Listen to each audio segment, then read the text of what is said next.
there it is.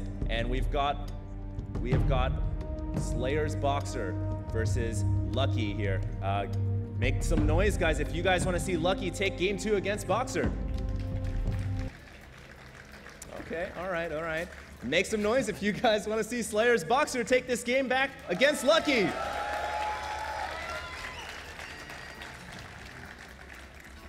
The respect is earned. Yes, indeed. BoxeR is a true legend, so I'm glad everybody here supports him as much as I do. Lucky, though, a pretty solid macro Zerg. Yeah, I mean, we've seen it. Have you seen a Zerg take 6 base that quick on Shakuras, though? It was all around 20 minutes, too. Yeah, that's insane. The time he got 6 base, it was all the possible expansions. And I also love the fact that he kind of cut himself off around the 85 drone mark. He didn't go up to 95 or 100 drones. You know, sometimes we'll see players just build too many drones, and then their army really lacks that extra supply. Absolutely. Well, BoxeR going to go ahead and throw that barracks down on the low ground again on 13 supply. You were mentioning before, BoxeR, the guy who has the respect and hearts and minds of millions of fans out there.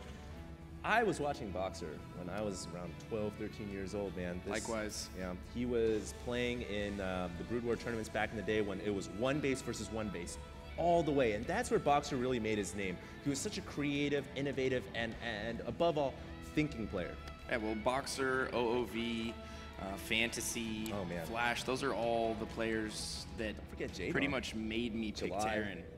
Okay, all right. Oh, I love Jaedong in July, too. I had to give some love for the Zerg. Well. And here's some love for the Protoss, Bisu, of course. Yeah, Bisu is an amazing, amazing Protoss player. I actually liked Reach, the Mantoss. Reach was my favorite Protoss player. Absolutely.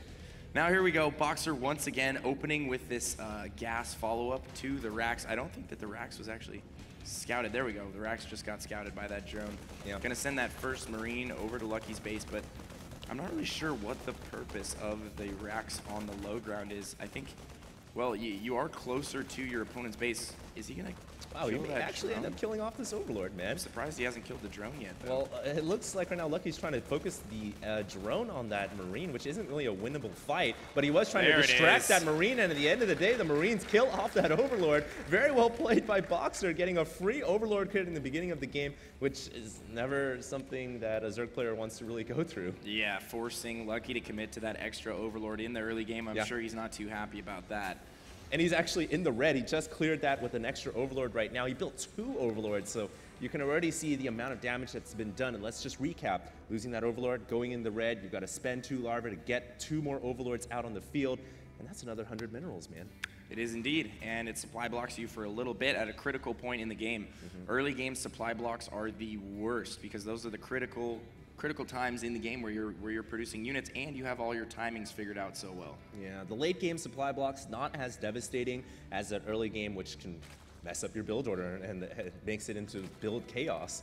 So now it looks like Lucky is going to go ahead and get that speed. He did pull 3 drones off gas, so we can see that he went ahead and topped off the gas a little bit this time. Of course, no doubt he was concerned about the Overlord going down and may have been distracted. Yeah. Then again, he's already got speed. He's probably going to invest in a spine crawler, some additional queens. We see that he really loves getting that creep spread. BoxeR actually getting pretty aggressive here with this first Hellion. I don't think it's going to do any damage whatsoever. It might get picked off before it even gets into the main. He does get 1 drone there. I don't think that that's a worthy trade, though, although he did weaken 2 additional drones. So the next set of Hellions, which is making its way over there right now, is going to have an easier time feasting on those drones waiting in the natural. They're going to feast them after they roast barbecuing them, rather. I see. All right. Well, it looks like Lucky is going to go ahead and lane that spine crawler a little bit more to the front here, trying to get a little more coverage as those Hellions will make their way in. He's got a lot of speedlings on the map as well, so I don't see those Hellions coming in to finish the job. This is the version of Xel'Naga Fortress with the expiring Xel'Naga Tower as well, which, as we've discussed before, can actually be a detriment to the Zerg player simply because the Lings are much easier to hold on the tower rather than the Terran player has in terms of SCVs and Marines. Oh god, this could be disastrous for BoxeR here. We have a bunch of Speedlings making a run by right now. There's only 3 Marines at the main. He can't even produce additional units right now. He's going to have to pull all of his SCVs off the line. He's going to take some heavy, heavy losses here. Well, right now he hasn't lost any SCVs except for 1. Make that 2, so he's kept his SCVs in pretty good shape so far. The stim could go down. This is a huge upgrade to lose for BoxeR, and if BoxeR allows that upgrade to go down, then he is going to be so far set back in his build. But he saves that tech lab, and that was a huge play from BoxeR. All he really lost there was Two the mining SCVs? time and 2 SCVs from the main. That could have been a lot worse. I'm actually surprised that that Lucky didn't chase down the SCVs. He just went for the 2 that were available in the main. I think if he had chased those SCVs or just killed the 3 Marines at the front of the natural and then started killing SCVs right away, he probably assumed that BoxeR had more units in his base, and he just didn't know. I think he just wanted to take that gamble too, man. He was like, I want to get that tech lab, and he went for it. Unfortunately, this time he didn't hit the jackpot, and he didn't get that tech lab, which would have been so devastating to BoxeR. But as it stands now, pretty normal game so far. We do have a second spine crawler coming up for Lucky, so a little bit more concerned about that Hellion harass, I suppose. A little interesting positioning on the crawler, not giving it as much surface area when the Hellions come in to attack. Rather, it's kind of a vertical placement. I actually kind of like it because where the spine crawlers are both positioned right now, they can both hit either side, and it goes farther back. If he had put that spine crawler on top of the other one, per se, BoxeR could run in on the bottom, or if he had put it on the bottom, BoxeR could run in on the top. It's a very interesting placement of a spine crawler, though. You almost never see that. Yeah, it certainly makes sense when you put it that way. It does. User. So we do have a Zergling that just went down in the middle of the map. And right now, Lucky prepared with Hellions in the middle as well. A lot of Zerglings coming out. We do have a Baneling Nest and Lair and a Macro Hatch on the way for Lucky as well. And I suppose Lucky is going to go right into Muta Baneling again, which is really the predominant form of ZVT post-nerf to the Infestor. We'll have to see if Lucky is going to go ahead and go roll with that. Both players just kind of dealing with the Hellion harass right now. BoxeR trying to get some harassment done, and Lucky trying to hold that off. He actually finally relocated that spine crawler vertically, interestingly enough. Wants to try and create some sort of a wall. Getting Banelings now, too, pretty early on. Yeah, well, I think he sees this impending push here from BoxeR, who has no tanks, rather has Hellions here. They do not have the Blue Flame upgrade. They're just joined by alongside a couple of Marines without the shield upgrade, but that shield is about to complete with 1 siege tank on the way. Now, is BoxeR going to go ahead and commit to this push without siege tank support? Remains to be seen. It looks like he is dropping that comm stat this time around, realizes, hey, I can not only pick off the creep tumors, I can also scan for any wayward burrow banelings. And he's going to go ahead for a medevac drop into the main pain user. He's going to elevator 2 full dropships worth. I don't know if Lucky has enough to hold this off. Wow. His Banelings don't have speed, but they are on creep. BoxeR's going to have to pick up and get out of there. He might actually lose that medevac as well. He has a lot of units on the low ground, though, assisting him here in his fight at the main. More Banelings coming in, but he's going to lose the medevac with all of his Marines inside. God. And that was a big mistake on his micro. That pretty much just shut down his operation here. He's still doing some considerable damage, though. If he can drop the remainder of these Marines. Oh, reinforcement lings popping out just in the nick of time. Yeah, and there's way too many lings right there, Peen User. I think that BoxeR is going to have to turn tail and run, unable to really secure any type of harass at all. And with the amount of lings on the field right now, BoxeR may have to be a little bit concerned about the potential counterattack. Now, the entire game, he has been setting up a great supply depot wall right here. You can see that it's just completely ling-proof at this point, especially with tank and Marine support in the background. So I think BoxeR will be able to defend on his own right, and if Lucky commits too much to this attack without dealing enough damage, BoxeR could get back in this game. Yeah, he certainly could. I wouldn't even say he's out of it yet. He's in a bad position, though, because he lost a lot of units trying to do that harass. He's still up on supply, though, interestingly enough. And once again, the burrowed Banelings. Lucky is lurking in the shadows with Banelings ready and waiting, and you see he keeps checking those on his control hotkey tab. Yeah, he has them set on a private hotkey right there, number 3. Now, Lucky number 3. BoxeR trying to drop the main right now with a double medevac drop.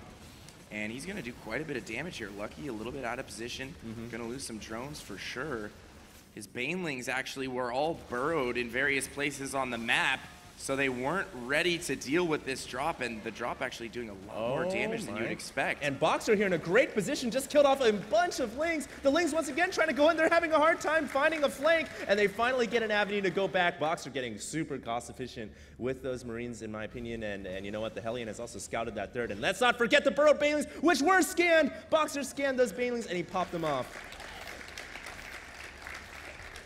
Yeah, BoxeR not going to fall for the same trick twice. Double scan. Yeah, he's scanning all over the place now. As soon as that happened in the last game, he Yep. started scanning everywhere when he was pushing. But, you know, the damage was done. It only takes one. You have to slip up for that quick second and, you know, not be paying attention, and then boom. And a lot of times, Terran players, to deal with that and cope with that, they'll actually get a Raven in the mid to late game. The Raven not only provides detection assistance for burrowed banelings, but hey, PDD is pretty good against mutas as well.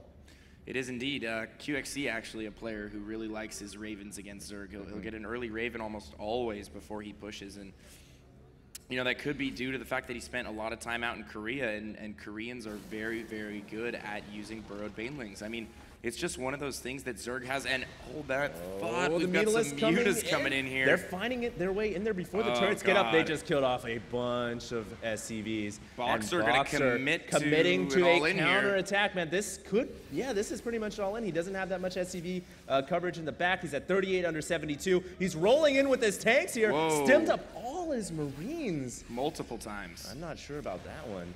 Well, he does have a great position at the natural, though. It's going to be so hard for Lucky to hold this.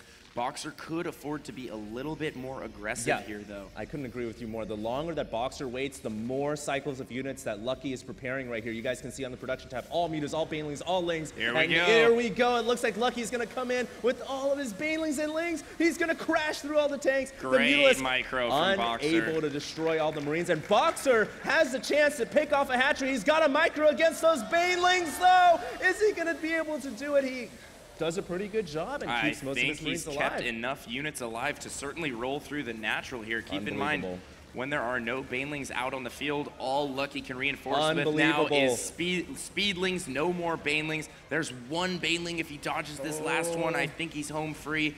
Now he just needs to take out the remainder of these mutalisks. Those Marines are so weak, though. They don't have a lot of HP. They've been stimming countless times. But BoxeR takes the win.